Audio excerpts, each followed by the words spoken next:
and welcome back to our series of interviews with Euro members all over the world. It's my great pleasure to introduce you to Isabelle Premont. Isabelle is from the MAP group and is also a member of Euro's board, or executive group, as I actually should call it by its real title. Isabelle, it's lovely to see you, as it always is. First of all, you're in Belgium, but I know you're a multi-site operation. Talk me through what's happening in Belgium right now. Nice to see you too. Hi, everybody.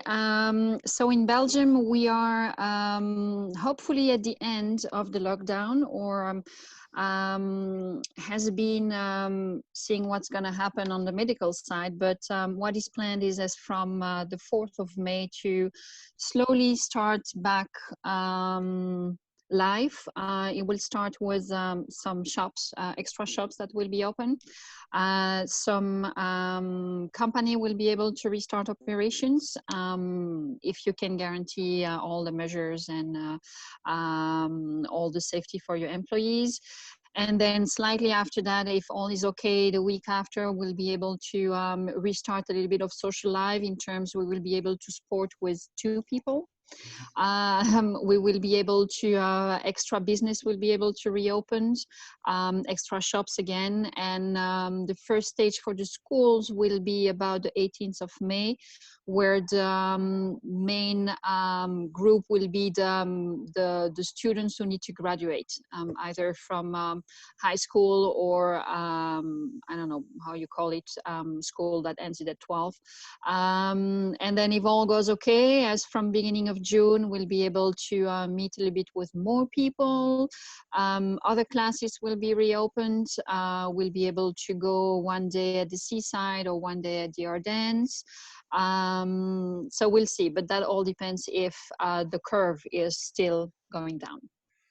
Really interesting. And how, I mean, when lockdown came in Belgium, was it very, very restrictive? Yes, it was. And so from one day to the other, we will not be able to go to the office anymore. Only shops selling food and product for animals were still open. No more doctors, no more hairdresser. Everything was closed. And I must say that people did follow that very well. We were very good for, I would say, 4 weeks, and then we start to go down. Yeah, absolutely. And were you allowed to exercise, go out, meet with anybody, or was it? Yes, with one person. If you were respecting the 1.5 meter between the two people. So that was for cycling, that was for running, just for a walk. But very limited into that. It's so interesting in terms of things. It's great. So 4 weeks, people were patient. And after that, were the government responding to that? Were they kind of saying, we understand this is getting very difficult for people? Yes, kind of.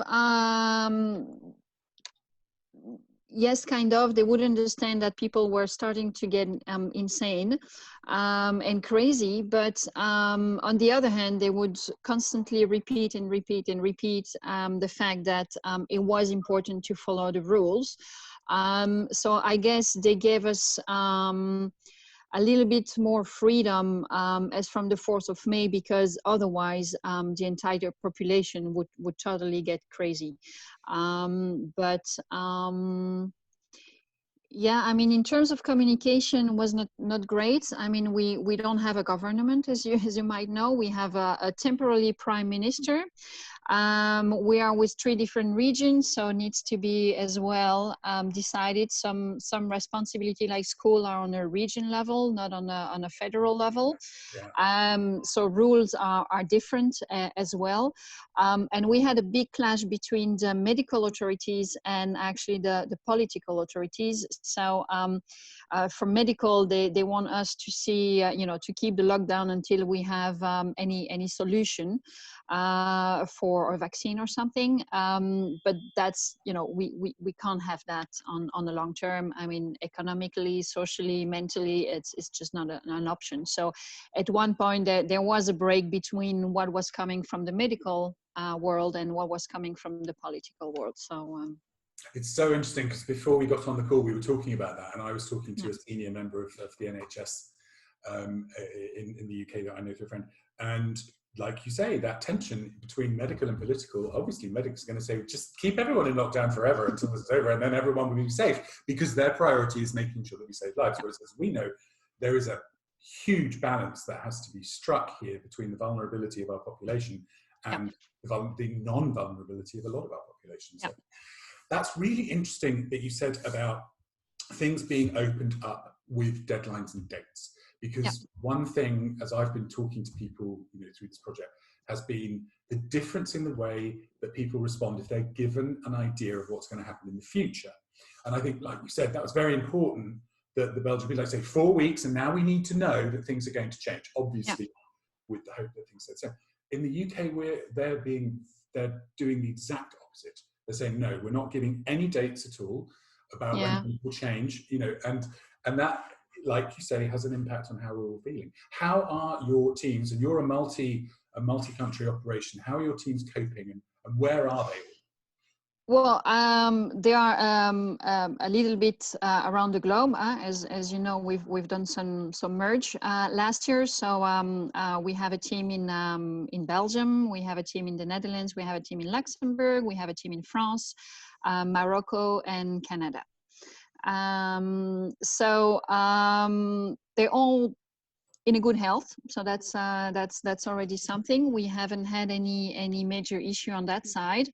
They're all doing good, all working from home, and like everybody, it's starting to get difficult to remain focused, to remain positive in what they're doing, because everything that's coming up is quite negative. Clients calling us, customer calling us, what's going on, what can I do, and that's my issue, that's my problem. Of course, that's the nature of our business, to solve problems, but it's getting a lot of problems, and so people are slowly getting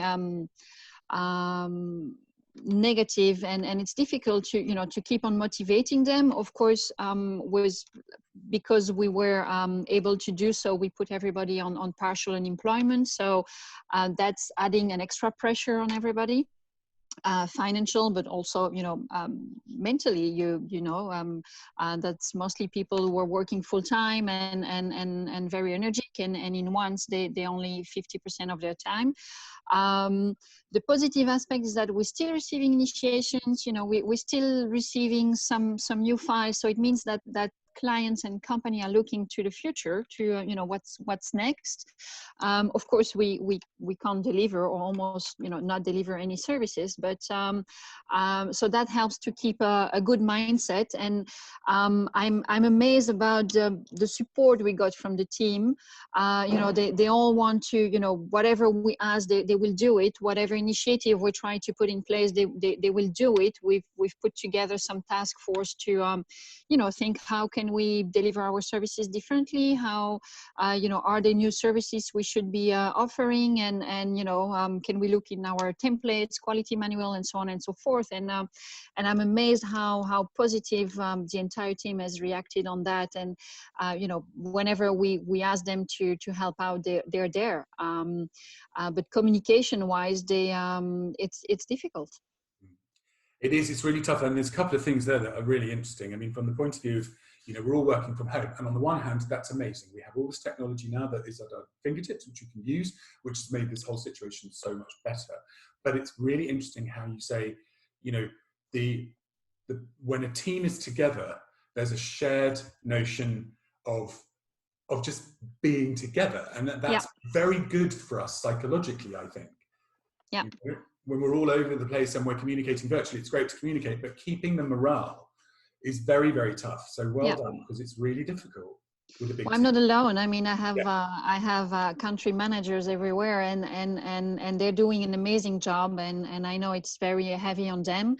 and drill down. You know, anyone in the team is motivating a colleague, is motivating a freelance. We all have big networks of freelance, and for them it's not partial unemployment, it's a full unemployment. Yeah. So I mean, they're all doing a great job to try to keep everybody you know, connected, motivated. A lot of I see a lot of virtual lunch organized, coffee break.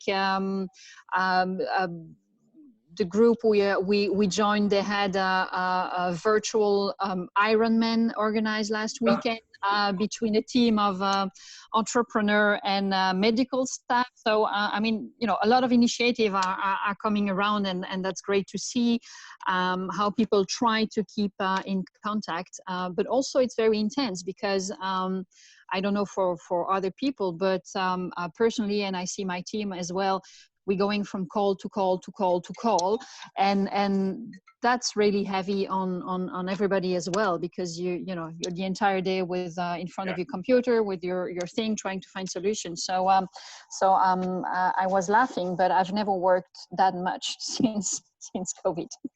It's just I'm yes, it's crazy from that point of view. And the other thing I think, you know, the fact is we're all from home. I'm the same, and you know, we're used to being away. You know, we're all used to being, you're used to visiting your teams, making sure they're all doing okay, not being in the office. And suddenly we find ourselves with, like you say, with 17 calls in a day, and you can't get away. It's a whole new normal.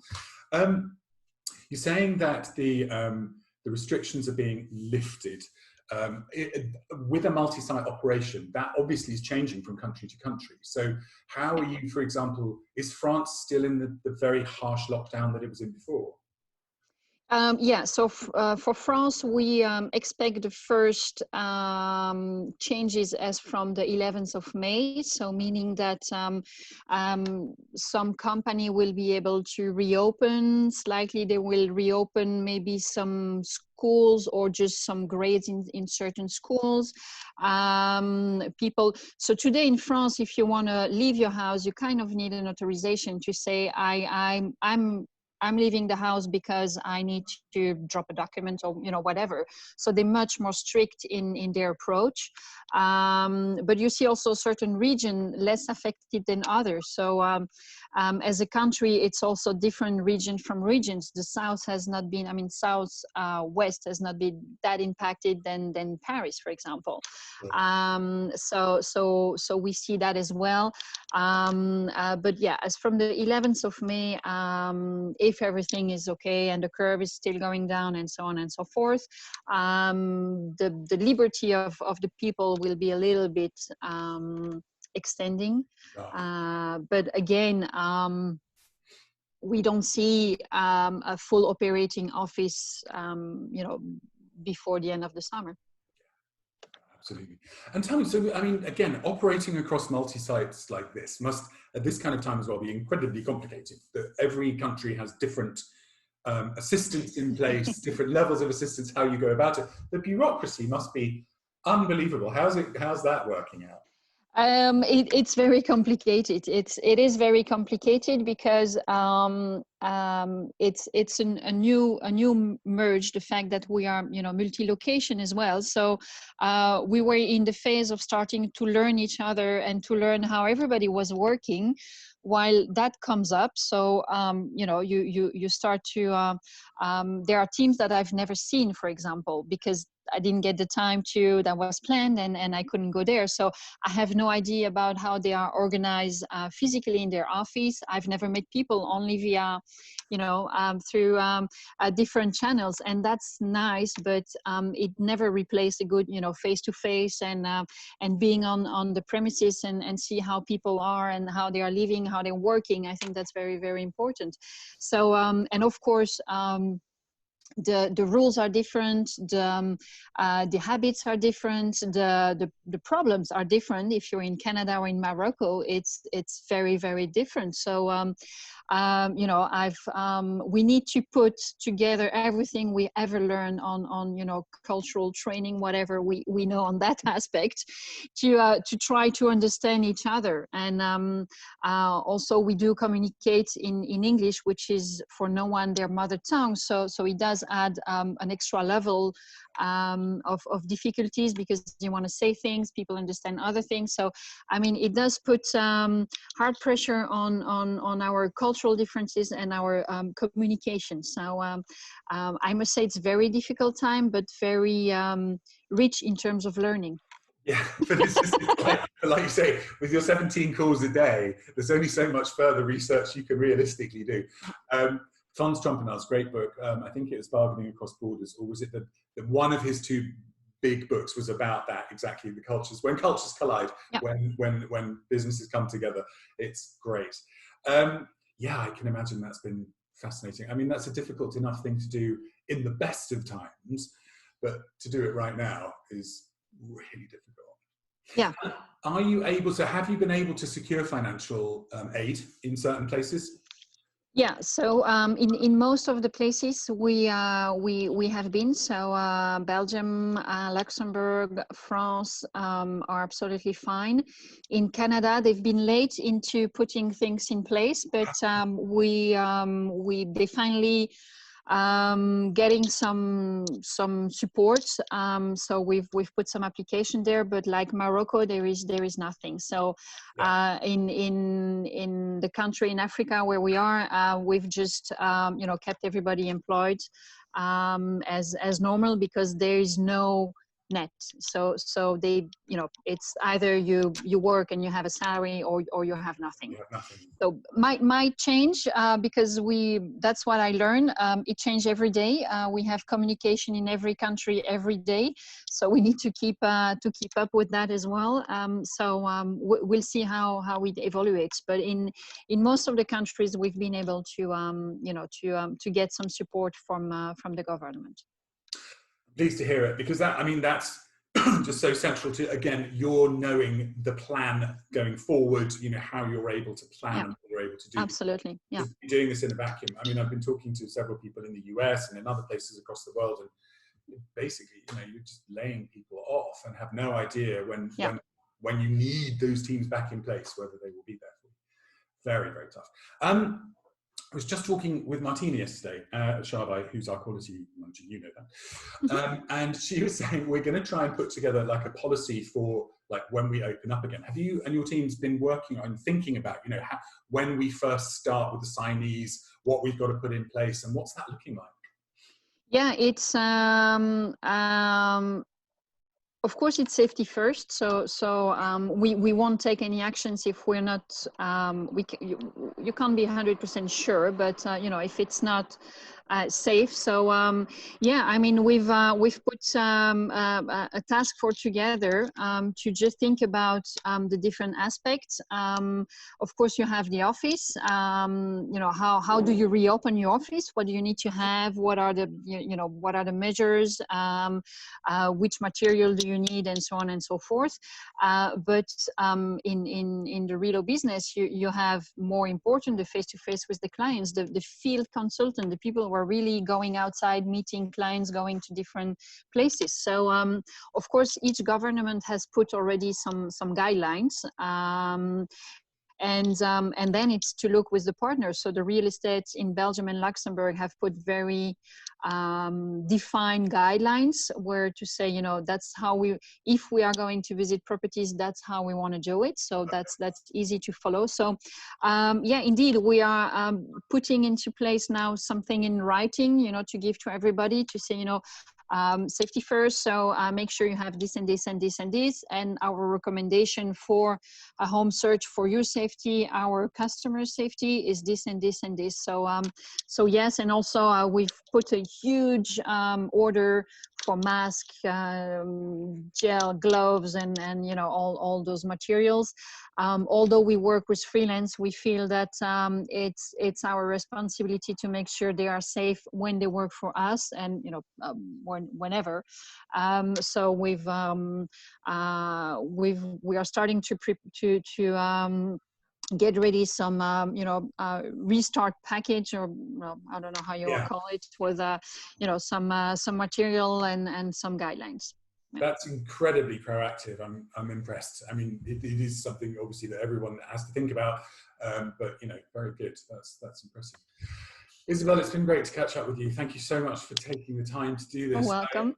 I wish you all the very best. I mean, we will be catching up over the next few weeks because we have our weekly board things. Yeah. But it's a great shame we're not going to be in Seville next week. I've just had a thing flash up across the top of my screen. I should actually be boarding my plane.